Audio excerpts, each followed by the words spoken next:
وزیر اعظم شہباز شریف نے توشہ خانہ کے تحائف نیلام کرنے کا اعلان کرتے ہوئے کہا ہے کہ اس سے حاصل ہونے والی رقم یتیم بچوں پر خرچ کی جائے گی۔ نجی ٹی وی کو انٹرویو دیتے ہوئے وزیر اعظم نے کہا نگران وزیر اعظم کے حوالے سے ابھی تک فیصلہ نہیں ہوا، ان کے مطابق نگران وزیر اعظم پارٹی سے نہیں ہونا چاہیے۔ وزیر اعظم شہباز شریف نے کہا کہ اسمبلی کو تحلیل کرنے کی سمری کل صدر مملکت کو بھیج دوں گا، اگر انہوں نے سمری پر دستخط نہ کیا تو 48 گھنٹوں میں سمری اصف و تحلیل ہو جائے گی۔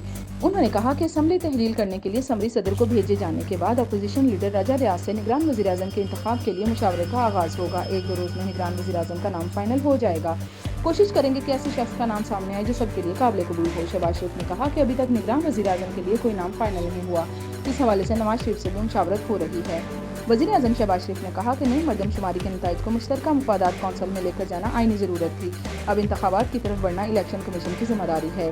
انہوں نے کہا کہ انتخابات میں عوام جو بھی فیصلہ کریں گے وہ ہمیں قبول ہوگا۔ نون لیگ کی حکومت بننے کی صورت میں ہمارے امیدوار نواز شریف ہوں گے۔ شہباز شریف نے کہا کہ یہ بات 30 سال سے چل رہی ہے کہ میں اسٹیبلشمنٹ کا آدمی ہوں اور مجھے پسند کیا جاتا ہے، مگر میں نے اصول سے ہٹ کر کبھی کوئی بات نہیں کی۔ وزیر اعظم نے کہا کہ پی ٹی آئی کے ساتھ نہ چاہتے ہوئے بھی بات چیت کے لیے کمیٹی بنائی۔ بات چیت جب حتمی مراحل میں داخل ہوئی تو عمران خان نے ہٹ دھرمی دکھائی، اگر ایسے نہ کیا جاتا تو اسی سال میں انتخابات ہو جاتے۔ انہوں نے کہا کہ سول ملٹری تعلقات کا معاملہ کئی دہائیوں کا ہے، مگر وقت کا تقاضا یہ ہے کہ ہم سب بحیثیت پاکستانی اس ملک کی ترقی اور خوشحالی کے لیے مل کر آگے بڑھیں۔